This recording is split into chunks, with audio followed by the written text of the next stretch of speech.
The president already has a long history of defending men accused of sexual assault and harassment. In a life characterized by ideological, financial, and even marital inconsistency, there's one thing President Donald Trump has remained fairly consistent on: defending men accused of sexual assault or harassment. Today, the president leapt to the defense of Bill O'Reilly, for some reason, after a New York Times report revealed that the Fox News host had settled $13 million worth of sexual harassment claims during his storied career at the network. It was, perhaps, the most predictable stance Trump has taken in his young presidency. In an interview with the New York Times, which the president habitually refers to as failing, Trump said of O'Reilly, "I think he's a person I know well. He is a good person. I think he shouldn't have settled. Personally, I think he shouldn't have settled. Because you should have taken it all the way. I don't think Bill did anything wrong." Apropos of nothing, last year, Donald Trump settled a lawsuit over Trump University for $25 million. Donald Trump could have responded to the Times question on O'Reilly by pivoting to another topic. He could have said that his personal opinion on this case was not of consequence. Better yet, he could have said nothing. People say nothing all the time. It's easy. But, alas, the president did not. The list of charges against O'Reilly is long and gross. One woman claimed O'Reilly would call her on the phone and sound as though he was masturbating when she answered.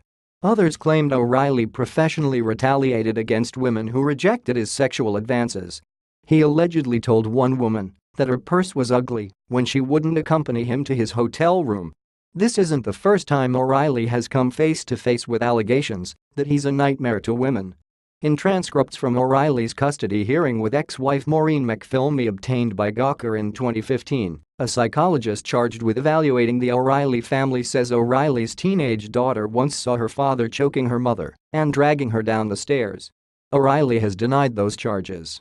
Since the latest O'Reilly story surfaced, nearly 24 advertisers have fled O'Reilly's primetime show. It seems like this sort of fracas is exactly the sort of thing a president should avoid getting involved in, especially during Sexual Assault Awareness and Prevention Month. It seems like a no-brainer. Well, Donald Trump is a very special president. Sexual harassment is a serious issue for American working women. A 2015 survey found that 1 in 3 say they have been sexually harassed at work. Of those women, 71% did not report their harassment. That's in part because often, sexual harassment is dished out by powerful men like O'Reilly, men who have the ability to hamper their victims' job prospects. At this point, Trump's response to sexual misconduct allegations against his friends reads so predictably it almost feels like a script. When tape surfaced of the former Apprentice star bragging about sexually assaulting women back in October, Trump offered a similar line of defense to the one he offered O'Reilly. He insisted he didn't do anything wrong. He didn't even apologize to his wife, yikes, and he was going to sue the women who made the claims against him. He hasn't. As noted by my colleagues Betsy Woodruff and Alexa Corse, Trump has also defended Mike Tyson against 1992 rape charges, claiming that because the woman accusing him of rape had been dancing and happy earlier in the night of the alleged incident, that she was railroading the heavyweight boxing champion. Tyson was convicted and served 3 years of his 6-year sentence for that crime.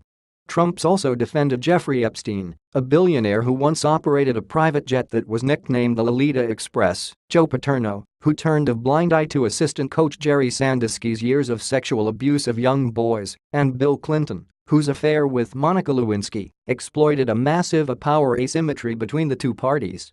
O'Reilly's got his own history of covering for creeps. Last year, Fox News ousted O'Reilly's former boss Roger Ailes after a smattering of sexual harassment claims. O'Reilly defended his boss then. So did Donald Trump. Germans probably have a word for the combination of disappointment, anger, and boredom Trump's continued sexual misconduct apologia induces. English speakers don't, which is a shame, since this uniquely Trump-branded feeling is something that crops up fairly often these days. And we're only 5 days into Sexual Assault Awareness and Prevention Month. Is it possible for American women to become even more aware of sexual assault? I didn't think it was possible, but President Trump has managed to do it. And people say we never win.